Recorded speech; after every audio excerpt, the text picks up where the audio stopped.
হৃদয়ের আনন্দের দেশ ভুটান।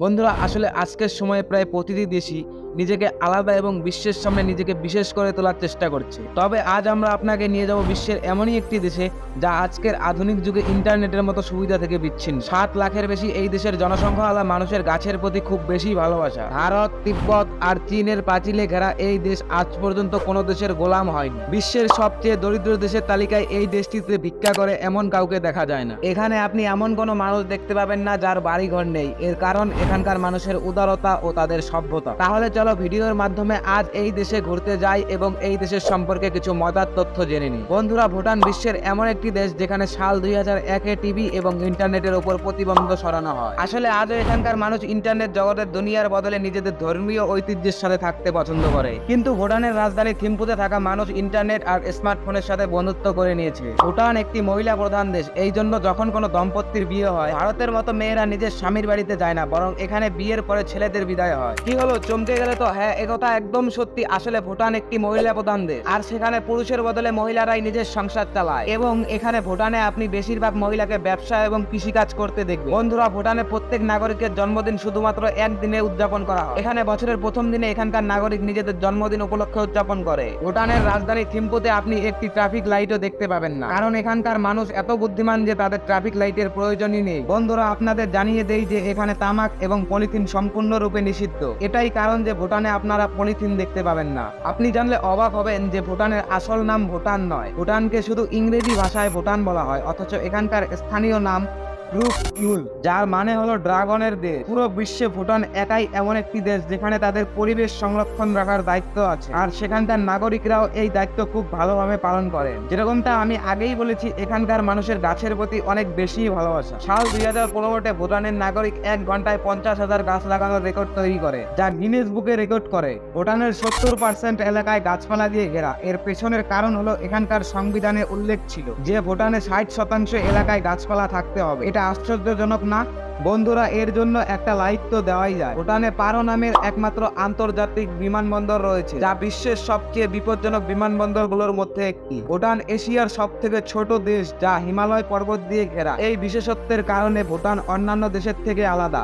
এখানকার 90% মানুষ বৌদ্ধ ধর্ম মানে। আপনি শুনে অবাক হবেন, কিছু বছর আগে ভুটানে পর্যটনের অনুমতি ছিল না। এর পেছনের কারণ হলো এখানকার মানুষ বৌদ্ধ ধর্মের পরম্পরাকে সুরক্ষিত রাখতে চেয়েছে। কিন্তু আজকের সময়ে পর্যটনদের সমস্ত রকম প্রতিবন্ধ সরিয়ে দেওয়া হয়েছে। তবে ভুটান অবশ্যই পর্যটনকে প্রলুব্ধ করেছে। এখানে ঘোরার জন্য আপনাকে এখানকার লাইসেন্স প্রাপ্ত পরামর্শদাতা নিয়োগ করতে হবে, আর জনপ্রতি চার্জ $200 থেকে $250 প্রতিদিন। কিন্তু যদি আপনি ভারতীয় হন তাহলে এই নিয়ম আপনার জন্য প্রযোজ্য নয়। কিন্তু ভারতীয়দেরও ভুটানে যেতে পারমিটের দরকার হয়, যা শুধুমাত্র 7 দিনের জন্য প্রযোজ্য, যেখানে আপনাকে শুধু পশ্চিম ভুটানে ভ্রমণ করতে দেওয়া হবে। এর পেছনের কারণ হলো এখানকার সরকার পর্যটনের থেকে দূরে থাকবে। ওনাদের মনে হয় যে বাইরের লোক আসাতে ওনাদের সভ্যতা বিপদে পড়তে পারে। এখানকার মানুষ সত্যিই খুব সৃজনশীল। ভুটানে আপনি একটি থেকে আরেকটি বড় বাড়ি দেখতে পাবেন, যা খুব সুন্দরভাবে পাহাড়ে বানানো হয়েছে। এর সাথে এখানকার হোটেলও খুব সুন্দর হয়, যার স্থাপত্য শৈলী দেখার মতো। জনসংখ্যা ও আয়তনের দিক থেকে ভুটান একটি ক্ষুদ্রতম দেশ, যার আয়তন 4700 কিলোমিটার, যা ভারত থেকে 86 আর আমেরিকা থেকে 256 গুণ ছোট। বন্ধুরা, ভুটান এমন একটি দেশ যেখানে বিশ্বের সবচেয়ে উঁচু পর্বত রয়েছে। এদেশের মানুষের জাতীয় খেলা তীরন্দাজি ও নাটক। ভুটানে আসা টুরিস্ট 6 কিলোমিটারের বেশি ট্রেকিং করতে পারে না, কারণ সেখানকার মানুষ বিশ্বাস করে যে উঁচু পাহাড়ে অলৌকিক শক্তি বাস করে। এই জন্য আজ পর্যন্ত ভুটানের গংকর কুনচুম পর্বতে কেউ ট্রেকিং করেনি। ভুটানে আরেকটি ভালো ব্যাপার হলো এখানে বিলুপ্ত প্রায় কোনো প্রাণী ক্ষতি করলে যাবজ্জীবন কারাদণ্ডের বিধান রয়েছে। বন্ধুরা, এখানকার বেশিরভাগ মানুষই বৌদ্ধ ধর্ম পালন করে।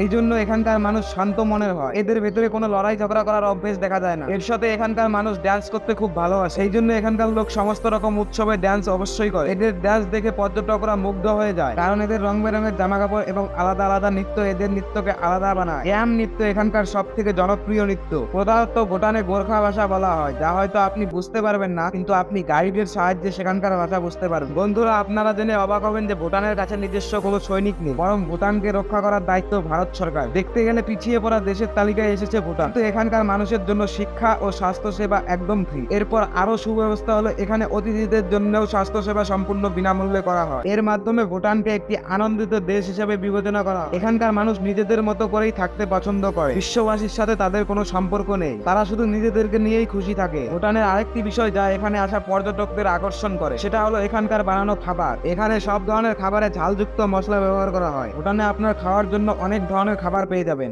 যেমন এমা দচ্ছি, কেওয়া দচ্ছি, পাকশাপা।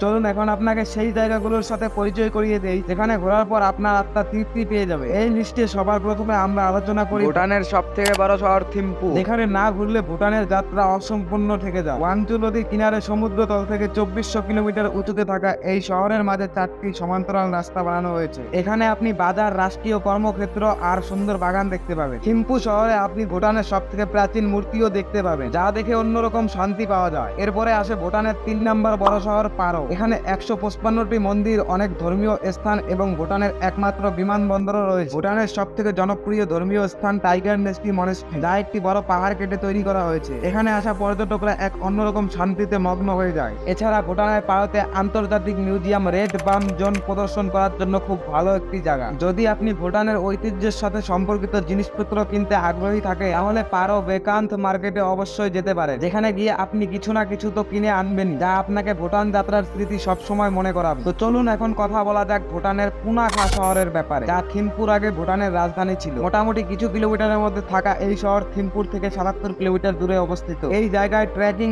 আর রাফটিং করার এক অন্যরকম আনন্দ। এখানে ভুটানের সবচেয়ে জনপ্রিয় পুরানা বৌদ্ধ মন্দির পুনাখা জং মন্দির রয়েছে, যেখানে পৌঁছানোর জন্য আপনাকে একটি সুন্দর পুলের উপর দিয়ে যেতে হবে। যদি আপনি প্রকৃত সৌন্দর্য দেখতে চান তাহলে আপনি হা ভ্যালি অবশ্যই যেতে পারেন, যা পারো থেকে 66 কিলোমিটার দূরে। এটি আপনার জন্য ভুটানের ঐতিহ্যবাহী রাজনীতি এবং আচার অনুষ্ঠান উপভোগ করার জায়গা। এই জন্য ভুটানে গেলে এই জায়গা ঘুরতে ভুলবেন না। তাহলে আপনি কবে যাচ্ছেন ভুটান কমেন্ট করে জানান। ভিডিওটি ভালো লাগলে লাইক করবেন। বিশ্বের এমন দেশ সম্পর্কে এমন মজার বিষয় জানতে ফেসবুকে ফলো করুন, আর যদি ইউটিউবে দেখে থাকেন তাহলে চ্যানেলকে সাবস্ক্রাইব করুন।